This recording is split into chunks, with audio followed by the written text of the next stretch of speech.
Article 4, Section 3 state split. You all know the history. Is there anyone here that doesn't know any of the history of what we've done in the last couple of years? Just raise your hand real quick, and I'll go through a quick 101. Okay.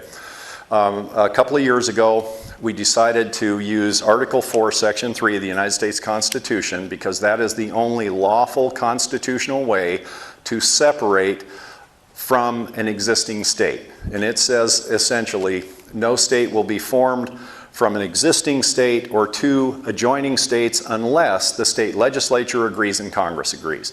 So what is required for an Article 4, Section 3 state split of the 21 counties who have declared and petitioned for separation is a 50% plus one vote in both houses of the California legislature and a 50% plus one vote in the federal legislature, Congress and federal Senate. Our numbers look okay on the federal level, but after 21 counties have declared, and these counties, by the way, are combinations of declarations. Some declarations were made by county boards of supervisors. Some were made, like Shasta County, they have something north of 30,000 signatures by achieving a ratio of 50% of the people who voted in the last governor's election plus one. And then we have a declaration of and by the people of Shasta County, of and by the people of Trinity County. Now our opposition in, I forget what they call themselves, Keep It California or something, they run around saying, well, that's not valid. Well, Article 2, Section 1 says it is, because all political power belongs to the people. And then Brian Dowley says, well, they weren't real petitions. And my response to him right on the spot was, I don't think George Washington, Thomas Jefferson, John Adams, James Madison went to England and said, Your Highness, we have petitions of all the eligible voters. Oh, wait a minute, we don't get a vote. Well, we have petitions, and if you approve these petitions, may we please separate from you. That's not how that works. This is power to the people, not power by a process that the government that's subjugating us approves of. In other words, we have the jurisdiction. We're not asking their permission. We're telling them what we're going to do.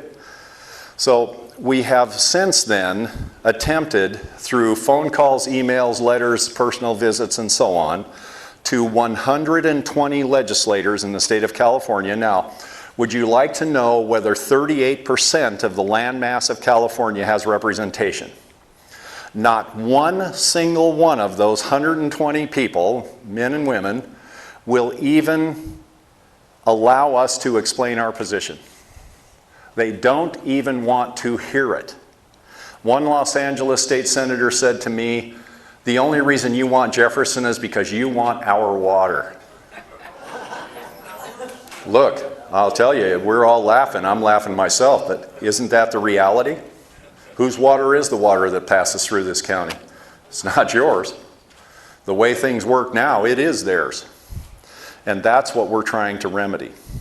So the declarations itself mean nothing, can't force any action. They were simply political statements to find out whether we could entice one single lawmaker to show some spine and put that in the hopper. And they didn't. In fact, the silence is deafening, even from our own legislators. We had one legislator, he ran for office, James Gallagher, and he promised, if you elect me, I will introduce Article 4 legislation, didn't he? Yep. Guess what he's done now? Nothing. Can't hear him. And he says, well, you know, I've just had a little change of heart.